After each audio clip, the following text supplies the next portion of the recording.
حتى الساعات متأخرة من مساء اليوم، هنا تلاحظون مع قناة شو تيفي ماروك إخواني أخواتي المغاربة مجموعة من الأساتذة المتعاقدين الذين يغنون أغنية تحت في بلاد الموني وسط شوارع الرباط التي تعرف ليلة بيضاء.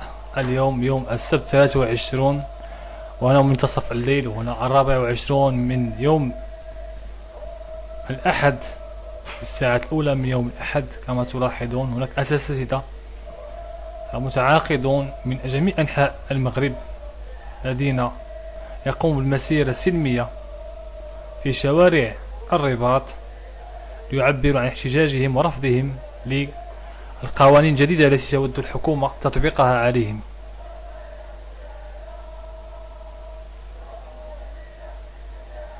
فهذا انضمام، وكذلك نلاحظ انضمام الشعب بجميع طبقاته وفئاته مع هذه الفئة أو الشريحة من الأساتذة الشباب الذين يودون